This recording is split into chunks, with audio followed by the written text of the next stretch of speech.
Today we're going to be talking with Brooke Randels, the College Readiness Coordinator at the University of Tulsa, about how to find more scholarship money. This is the first in a series of podcasts we're doing with Brooke that include all the things the students should be doing so they're ready for the college application process. Brooke created her own position as a College Readiness Coordinator with the support of the management team at the TU Office of Admissions after doing her own research on the most effective ways to help high school students get ready for college. The materials she has produced for her program include a college readiness guide, a communications calendar, and a production video list with online resources to provide a bridge between college admissions and student services. Brooke's a TU grad with a BA in communications. She's passionate about giving area high school students the resources and training they need to prepare themselves for a post-secondary education that will elevate their lives. If you're looking for scholarships, I'm always going to encourage you to ask the universities that you're passionate about, maybe your top 1, 2, or 3 schools, say, what are my options here? Admission counselors and admission representatives are going to want to work with you. So if they have other scholarship funding available that you're not seeing or you're missing, for the most part, they're going to go ahead and make sure that you can see that. And so really pushing the financial aid department or the admissions department at whatever schools you're looking at to kind of provide you with those resources. That's their job. So they're going to do that to the best of their ability and kind of give you those options. So it's always somewhere I really like to start and encourage students, because you don't know if you don't ask. And sometimes there are things that if you do ask, or there may be some need-based funding available at a university that not everyone does get to know about, but people who need it and who ask for it have access to that. So I always encourage that. I don't know how it works at every institution, but for the most part, my understanding is that a lot of institutions do have that type of funding for their students, and so it's always a great pathway to explore. So are the colleges themselves, are they the source of most of the scholarships outside programs like we're aware of, like the Promise programs and Tulsa Chiefs? Do they have their own pools of money then that they draw on? Yeah, some of them do. I think that at certain universities, it kind of depends, public versus private too. They're all funded differently, but if there are scholarship funds at a university, typically a lot of students can ask questions, apply for those, and tap into that. I don't want to say that all universities will fund more than Oklahoma's Promise, or maybe if you're Pell eligible through the FAFSA. I would never say that they all fund more than that, because a lot of them don't and maybe can't, but some do. So if you're looking at schools and you know that you're sitting in a good place to be admitted, places, or you've been admitted, these are probably conversations to have with schools you've been admitted to. I want to mention that too, because then they can really review your FAFSA and things like that, see where you might fit. But definitely it's always worth asking. A lot of schools have scholarship funds, they have endowment funds for these types of things, and so asking those questions are really important, because you can find different funds, and maybe a university would say, we don't have something like that right now, or there's no more available, but we do know of this local scholarship that does have the capability to fund you a little further. We're going to go ahead and push you through there. So for example, I know at TU, which is kind of the institution where I office and they support me, they have the Bovard scholarship. And so, for example, we might not have the extra scholarship dollars, and this is just an example because I don't know, but maybe we don't have the extra scholarship dollars for someone. We know that the Bovard does do a pretty healthy scholarship for students in the Tulsa schools that are coming to TU. So they apply through the Bovard Institute with their high school counselors, but we know that. So if a student came to me and is like, I need this extra chunk of change in order to make this work for me, I'm going to ask first thing, I know that you go to Tulsa Public School, have you applied for the Bovard? And things like that. So schools can give you opportunities like that you may not know about, but they do. So it's always worth asking. Okay. Now, we were talking a little earlier about some other strategies where kids that really may not have had a lot of experience with colleges, maybe they're first generation people that go into Tulsa Community College, which is a real resource, and with the scholarship program that they've got there, the Tulsa Chiefs, they can go there a couple of years free. The question always is, can that stuff transfer? And you were saying that they've made more arrangements for different things so that they can be assured that they aren't wasting their time there, that they're coursework will transfer into a 4-year program. Yeah. Tulsa Community College, they are a great asset to the city of Tulsa, and they're a great resource for our students. So if you are interested in doing a transfer process to reduce your costs, which even if you don't know you're interested, I really recommend you look into it and ask some questions. Tulsa Achieves is a great way to get the first part of your degree done for free and then transfer somewhere. So I know that the Gardner Institute has done a lot of articulation agreements with the universities, the large 4-year universities here in the state of Oklahoma. The ones I know about are TU, OSU, and OU. So say you want to go to one of those 3 universities, what you need to do is look and see if TCC is going to make that more affordable for you. If money is something that keeps coming back to the forefront of your mind, you never want to put yourself in debt to the point that you're feeling stressed about it, because then your academic performance and other things are going to be lower. So what I would do is check in with TCC, their transfer centers, check in with OU, TU, OSU, and say, okay, I think financially for me, it's going to be most beneficial for me to get this first part of my degree done for free through Tulsa Achieves. Or if you go through the My Dream scholarship as well, either one of those, check both of those out if it's going to work for you. And get that first part done, and then know exactly what it's going to transfer to into the 4-year university you want to go to. So that's a good way to get half of your education for free, and then that's going to reduce your costs for the remaining time.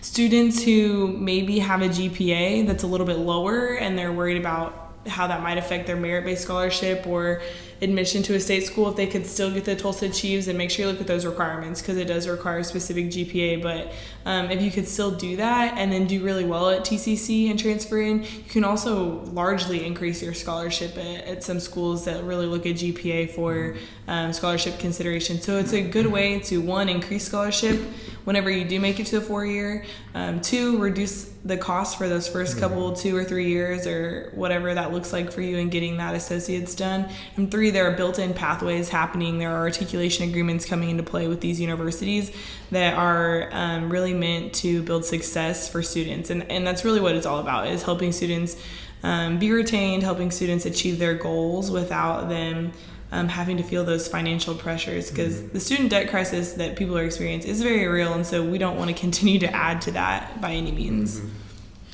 That's interesting.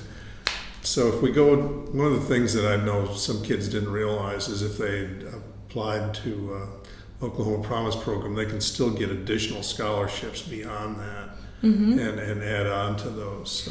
Yeah, I mean, you can qualify for Oklahoma's Promise, you can qualify for Pell, you can qualify for Work Study, which is a great way to have, guaranteed campus job where you can earn money and spend that on books or housing or living, whatever that looks like. There are definitely a lot of options as far as qualifying for more scholarship.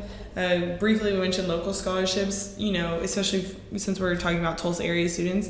Tulsa has a lot of local scholarship foundations, and some of them are small amounts and some of them are larger, but ask your high school counselors. They have people coming to them and talking to them about opportunities here in the Tulsa area. I know that Union Public High School, they have a little card that says little local scholarship foundations, and they hand it out to students, and there are some great options on there. So that being said, all high school counselors they're pretty knowledgeable of some of the things going on, so they know you and your situation. Go in and ask them and say, hey, I'm interested in this, and I'm interested in finding some more scholarship resource. I have X amount of dollars to make up in order to make this a reality for me.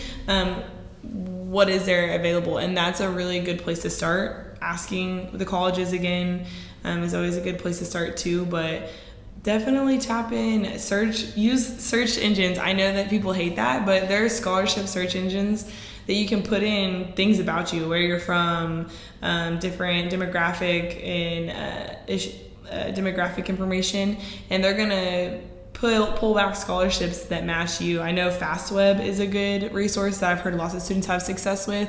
Chegg, a lot of college students will use Chegg because they're using Chegg for schoolwork, and then they'll log in there and look at scholarships too. But Googling for scholarships is never a bad idea. I actually think a lot of people find things that they wouldn't expect to find when they kind of get in those dark holes of Googling for scholarships and applying. And you know, big corporations have really good scholarships too available, but when we're talking about local stuff, I think people oftentimes don't take advantage of the scholarship funds in their own community. So starting with looking for those is always a good idea. Yeah, Oklahoma really does a good job supporting lower income kids with scholarship opportunities besides the Promise program and Tulsa Achieves, which doesn't even have an income-based restriction on it. There's state scholarships for kids that have been in foster care. If you've at any time through your high school career, you've been in, or your public school career, you've been in foster care, there's scholarships that you can apply for that will help you. And there's a lot of local companies, that, like engineering firms that need engineers, or firms that need some specialty, where if you're going to take those things at some of the colleges, you can match up and contact those people, and they'll support you. Right, and I think too, something that you just said made me think of it, and I'm not sure what, but filing a FAFSA, and I know that students know that that's important, but sometimes that's a barrier. If you haven't filed a FAFSA, but you're asking for more scholarship funding, that's a red flag to some universities and maybe even scholarship foundations. I'm not sure if they check for FAFSA, but if you're not filing a FAFSA, that's an issue. And even taking advantage of the Tulsa Achieves program, that's gap funding. So that's essentially, they're covering the cost that your FAFSA is not. So you can't even cash out on Tulsa Achieves or receive certain scholarships. For example, if your university is going to provide you with need-based funding, I would take a wild guess and say that they're not going to provide you with need-based funding unless you have a FAFSA on file. So that's a really important piece to all of this, is you're probably going to have a hard time qualifying for other scholarships within your university or through foundations if you haven't filed a FAFSA. It's showing that extra step of commitment. So for all Tulsa area students, I really encourage you to take advantage of all the FAFSA events going on. Take advantage of the knowledge that your high school counselors have, and even if your counselor doesn't feel comfortable walking you through it, they know someone who can. So the FAFSA is a really important key to all this, because you can't take advantage of everything unless you've filed a FAFSA. Yeah, we've got on our webpage and our college prep program, we've got about 7 search engines that you can fill out, and they're at different levels depending on what it is you're trying to do. Right. But some of them go into a lot of detail. Some of them are not quite as difficult to get. The thing that I always liked about Oklahoma was they don't. There's a lot of scholarships for just the person in kind of the middle or that qualifies. You don't have to be in like the top 5% on an ACT test or something to be able to get funding. And I think that's a misconception that a lot of the kids can get when they look at some of these, if they don't research and go in more depth, or they're not familiar with what's available locally. Right. And scholarship foundations aren't only looking for their top GPA, top ACT score students. They're looking for students who are really going to benefit from having the opportunity to be funded in that way. And I think that that's really important too. And speaking about being in Oklahoma, yesterday I was with Muskogee Nations for a college and career day that they did. And there's a lot of scholarship funding through that as well. So if you have a Native American card, my understanding is with different nations, you can get a lot of scholarship through that as well. So if you have that card, you need to be checking into those resources and saying, hey, I have my Creek or I have my Cherokee.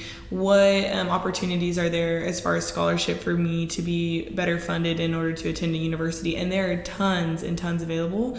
And so definitely, if that's something that you identify with, definitely look into that as well, because there's a lot of scholarship opportunities through there. One of the things that I'd heard from talking to different people was that in their junior year, they really ought to be starting to do this research on the scholarship, so that when they hit the ground running, when they make their applications and get accepted, they know exactly where to go. So this isn't something to put off till your senior year. You really need to start working on this early on. I mean, the Promise program, you can sign up in 8th grade, but you've got to sign up before your sophomore year. But there's a lot of things that you don't want to let pass you by, and you really can start preparing early in your high school career to pick up things for financial aid. Yeah, education about this all is key because it does make it harder if you're a senior, especially a second semester senior, and you're trying to make all things come together. That's not to say you can't make it happen. So if you're a second semester senior and you're listening to this, don't freak out. You definitely have opportunities and options still. But, I always say freshman and sophomore year, be thinking about the fact that you want to have opportunities, right? Make sure you're doing the work in the classroom. Make sure you're setting yourself up for success as far as like college admissions and processes like that. Even if you're not looking to go to college, career and things like that still require you to have an understanding of a lot of things. So make sure you're thinking about that. But once you step into junior year, it's a great time to start thinking about, okay, I know that money is probably going to be something that's a conversation in my family about this process. And so identifying some of these tools is great at that time. Identifying kind of where you want to apply, what options you want to have is also great. The FAFSA actually launched a, I don't want to say a fake FAFSA. They launched kind of like a pilot FAFSA. So you can, as a junior, go in and file it, and it's going to forecast for you kind of what it's looking at. I haven't used it yet, so I'm going to put that out there. I've looked at it, I've read about it, but I haven't used it. Also, there's net tuition calculators on a lot of university websites, so you can go in. So, for example, if I know that the University of Tulsa is on my heart, I can go into their net tuition calculator and put in my information. It's going to ask me questions about GPA and things like that. It's going to ask me questions about my parents' income, and I can put it through, and it's going to send me back, this is what it's going to look like for you to go here. This is kind of what the cost we would estimate. So using tools like that is great, especially junior year when you're starting to map out, okay, how much scholarship money should I really be looking for? There's never too much, but if you kind of want to set a goal, those are great tools to use. That's terrific. Yeah, I know one of the counselors I talked to over at TU, actually, Terry Shipley, she mentioned one time that kids should really, if they really want to go to say an Ivy League school or something, and they've got decent grades, that they shouldn't be so afraid of the cost, because nobody pays the sticker price, whatever the tuition is that's advertised. There's all sorts of things, and a lot of times those big schools have huge endowment programs, and they're really trying to encourage diversity. I know we got one girl from Booker T that actually ended up going to Harvard last year, and getting a lot of scholarship money. Yeah, I actually, if you're a student who you think that you're ready to take on a private school or even just an Ivy League school, a school maybe that has a lot more esteem as far as their academics, which normally private schools like to pride themselves on that. There's a lot of great state schools too, I want to say that, but they have funding that state institutions don't. They have endowments normally that are pretty large, and they have the opportunity to dip into their own need-based funding, which is not something that you see happening at state institutions, because for the most part, they're going to rely on the FAFSA to provide you with that. And that's your Pell-eligible students, maybe students who qualify for work study. That being said, if you're interested in a private school and you see that tuition sticker price is $45,000 a year, I would throw out there, no one pays that much to go there. Very few people, I would say maybe just a very select few, pay that to go there. Go through the application process, go through the admission process, make sure you're applying for scholarships. A lot of them might double their admission application as a scholarship application as well, because you might find that with your grades and with your FAFSA and with your Oklahoma's Promise and all these things, you might be going to a private school and getting the education that you dreamed of for less than what you would have paid to go to a public institution. And I can't say that happens for everyone, but it does happen for a large amount of students. And so I always encourage you to never let the sticker price be what keeps you from at least applying, because you really don't know what your options are until you've really exercise them all, really like gone through the process with every school. And then at the end of it, if it is as expensive as you thought it was going to be, then no harm, no foul. You can move on to the options that work best for you. But if you're looking at, an Ivy League school and you're there and your academics are there, apply. If you're looking at a private institution, but you're worried about sticker costs, you're worried about academics, apply. There are people that are going to help you through this process and explain everything, and you're going to know exactly where you sit, hopefully by February of your senior year. And then you'll be able to kind of go into making decisions so that you can decide by May 1, which is nationally recognized as a decision day for college decisions for high school students. Okay. So when you say there's going to be resources there, people that can help them, what are the stages? I mean, obviously high school counselors can do that, but some of these high school counselors, especially in TPS, I mean, they're overburdened. We've got about half as many as we had before.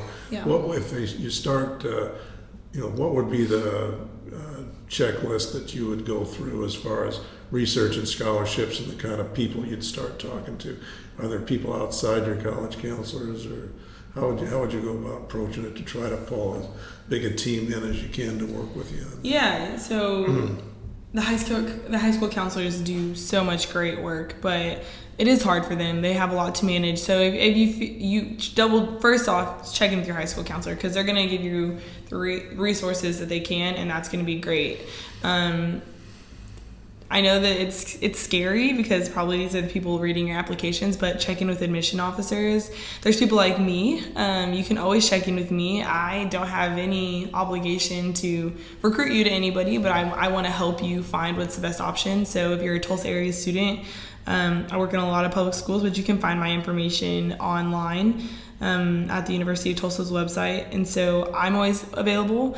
If you know someone who's gone through the process before, whether it's a friend, sibling, maybe it's a family member, maybe it's a teacher. Teachers are great resources for this too. Maybe it's an administrator at your school. Whoever you trust, tap in with them. Say, hey, I'm going through this process. I just need a little guidance. Maybe I don't even need you to tell me what to do. I know the steps, but I need you to be asking me every week if I'm doing them, because it is scary for me and I want that accountability.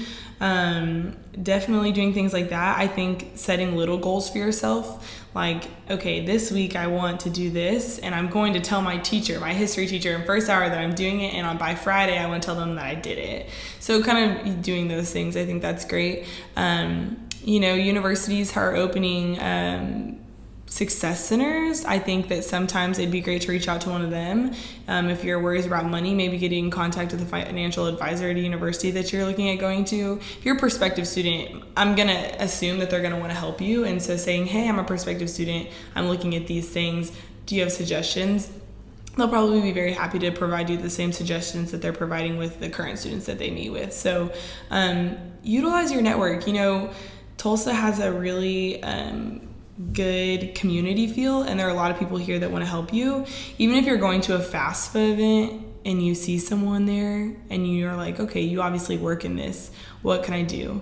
And I don't want to forget to plug like TRIO programs or Upward Bound. They're in a lot of high schools. Use them. They are great. They will walk you through the entire process. They are well staffed. They are well educated, and they will help you with all of this too. So if you're interested, I know, Bill, you work with McLean pretty heavily. So I know Paige Davis. She works at McLean. She works for forgive me, I don't know if it's TRIO or Upward Bound, but they're all kind of funded the same. She is awesome. So if you're a McLean student, ask your counselor about Paige. She does a great work. But as far as all high schools, they typically have someone on the ground that does this type of stuff, whether they're working for TRIO or Upward Bound. Gear Up, Avid, if you have an Avid classroom, take advantage of that. But look into those things, because those are really great support systems. I think almost every school has some sort of Avid or Gear Up or TRIO, Upward Bound going on in their school. Yeah, I was really impressed. I'm not a Tulsa native. I moved here about 30 years ago, so I feel like I am. But the community really supports education and the foundations and things, the way they have tried to fill the gap that been left by some of the budget shortfalls and things. I think it's really impressive. There's a lot of resources out there. It's just a matter of going after them and asking the questions, like you said. Yeah, just don't be shy. It's really hard if you've never done this before. And I think, if you're first generation, especially, you don't have siblings that have gone before you, or your parents haven't had the chance to do it, there's nothing wrong with that. No one's gonna not share information with you. So I think that although it might be scary, pushing yourself to advocate for yourself and saying, I'm going to need help with scholarship, or I'm going to need help writing this application, someone in this community, whether it's at your school or, with the basketball team that you play with on the weekends, whatever, is going to know something about something. And that's something so cool about how Tulsa's large but small. There's going to be someone that your life is crossing with that's going to help you through this process. Now, obviously, we talked about the formal avenues, but don't be afraid to advocate for yourself, because if you don't, then you're going to be wishing that you did, I think, in a couple of years when you're not where you want to be. And so just ask the questions. That's the big thing, is ask, because, I hate to say, like, closed mouths don't get fed, but at the same time, really, there are people that want to help you at your schools and within all these organizations. So, speak up. It might be kind of scary, but you'll be really glad that you did in the end. Okay. You want to give everybody a little preview of some of the other topics and things we're going to talk about in the future? Yeah, so one of the things that I actually am really excited about, we kind of started talking about, is we kind of discussed maybe advocating for yourself. How do you do that? What do those conversations look like? Who do I go to when I want to advocate for myself? I know that we kind of talked about diving a little further into how can I advocate for myself when I'm just applying for scholarships or admission. We'll have the chance to talk about that. How do I really put on paper who I am, and going through that process. So I'm excited to do more topics with you, Bill, and those are just a couple of the ones we had talked about that I think would be really great resources for students. Okay, well, that's great. I look forward to working with you too. Thanks. Yeah.